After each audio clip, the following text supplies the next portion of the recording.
Hi guys, we're going to continue reading some of the Chocolate Touch today. And last time we were together, John was trying to play his trumpet in the orchestra class. And his trumpet started turning to chocolate, which meant that it wasn't making the sounds and the noises like it was supposed to be. And it started crumbling and falling apart. And John was so embarrassed, he jumped up and ran to the playground. So we're going to see what happens now with John. Oh, the shame of it, the humiliation. John wept breathlessly as he ran, shocked and frightened, indignant and angry at the world that had suddenly turned against him. Mean old things, John thought, blaming Mrs. Plimsoll and Miss Quaver for his failures, even though nothing that had happened to him had been their fault in any way. Horrible old school, he thought, even though he had liked school until that morning. Hateful Susan, he thought, even though he knew at the same time that he was really longing for her to be friendly with him again. John's upset, and he's angry at he knows it's not his teacher's fault that things are going wrong, but he just doesn't know what to do. Through the window, Mrs. Midas saw John coming up the pathway. "Hello, John dear," she called from the living room. "You're home early today. How nice. As a reward, there'll be a piece of chocolate after supper." "I hate it," John shouted. He was crying too hard to say anything else for a moment. When she heard the sound of his voice, Mrs. Midas rushed into the hall. "Why, what's the matter, dear?" she asked, putting her arm around him. John twisted away from her grasp, ran past her, and started up the stairs toward his bedroom. "Susan doesn't want me at her birthday party," he said as he went. "I know she doesn't. Well, I don't want to go to her rotten old party anyway." "I don't think you really mean that," Mrs. Midas said. "Besides," she added, and John was halted by the softness of her voice, "Mrs. Buttercup just telephoned to say she was going to drive over herself at 4 o'clock to pick you up." "She did?" John said, blinking down at his mother from the top of the stairway. "Yes, she did," Mrs. Midas assured him. "So you'd better hurry and get yourself washed and brushed. Your party clothes are laid out on the bed." There were games on the Buttercup's lawn while it was still warm enough outside. Later, the party supper, including the birthday cake, was going to be served indoors, and there would be a magician and a short movie. John joined in the blind man's buff and grandmother's footsteps and fox and geese, and soon he became more cheerful. Those were lots of games they were playing. He even temporarily forgot about chocolate. Susan looked very pretty. Her yellow curls had been brushed so hard that they looked silkier than ever. She was wearing a big blue ribbon, the same color as her eyes. Her cheeks were flushed with excitement, a deeper pink than her new party dress. On her feet were dainty little white socks and white shoes with straps that buttoned. Between games, Susan smiled at John and said, "I'm glad you came." They seemed to be on good terms again. Then Mr. Buttercup approached, bringing a bucket of water from the garage. He set it down in the middle of the lawn without spilling a single drop. "We're going to duck for apples," Susan whispered to John. "The boys against the girls. You can be captain of the boys' team." The two teams lined up for the race, Susan leading for the girls and John the boys. "The idea is," Mr. Buttercup explained, "when I say go, not yet, John, Susan and John will run to the bucket. There are 12 apples floating in the bucket and 12 people in the race. Using only their teeth, Susan and John will grab their apples and run back to their lines. As soon as they touch the hands of number 2 runners in their teams, Denny and Duncan, Susan and John will go to the end of the lines, and Denny and Duncan will run to the bucket to duck for apples. Do you all understand the way it's going to work? All right. 1 to get ready, 2 to get steady, and 3, 2, go!" Susan bounded ahead like a jackrabbit and had her face deep in the bucket by the time John reached her side and crouched down for his apple. He got his eye on a big red one with its stalk jutting up conveniently for him to grab. He lowered his face, opened his mouth, and lunged. Somehow his nose reached the apple before his teeth did and pushed it below the surface of the water. John's mouth followed the apple down. What do you think is going to happen, guys? What do you think might happen to the apple or the bucket?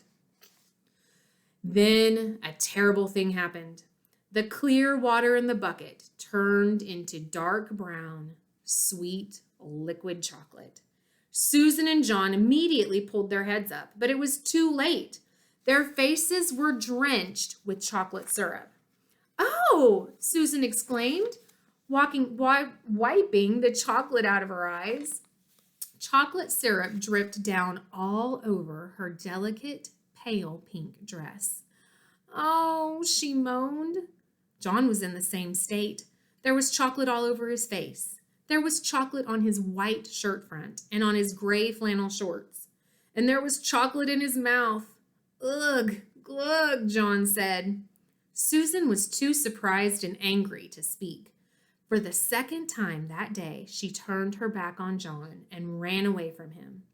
Mrs. Buttercup offered to clean John up, but he couldn't bear to stay at the party another minute. He started off at once for home. Here's the picture of John and Susan bobbing for apples. And oh no, their faces are covered in chocolate, as you can see that the water in the buckets turned to brown. What a mess. Chapter 10. Dragging along and thinking of all the dreadful things that had happened, John had walked about halfway home when he heard the cheery voice of his father. "Hello, hello," called Mr. Midas, crossing over from the other side of the street. He was on his way home from the station. "You left the party rather early, didn't you? What?" Mr. Midas had just seen the patches and streaks of chocolate that were drying on John's face and on his clothes. "Good gracious," he said. "No wonder you left the party early. How did that happen?" John burst into tears. It had all been so awful, but now he could tell his father about his terrible day. He stopped crying and only sniffed a little now and then as he told the whole story. About taking the coin to the candy store, about buying the box that had turned out to have only one chocolate in it, about the toothpaste, about breakfast, the gloves, the silver dollar, the pencil, the lunch, the trumpet, and finally, the apple ducking water. "You mean to tell me they really all turned to chocolate?" Mr. Midas asked. "You're sure you didn't imagine some of this?" "Oh, no," John assured him. "Well," Mr. Midas said, still looking doubtful, "we're only a couple of blocks from that candy store of yours. Not that I've ever noticed one there. Suppose we stroll over and ask the man whether his chocolates always do strange things to people." "It's on the next corner," John said, recognizing some of the houses on the side of the street. "Not the next house, not the next house, not the next," he said, but John's voice faded into silence. The corner where he had found the candy store was nothing now but an empty lot, flat open ground littered with a pile of rusty tin cans and broken bottles around, and a splintery old sign saying, "For sale." So where the candy store had been, now it's just an open, kind of like a parking lot, but there's trash and a for sale sign. That's all there is now.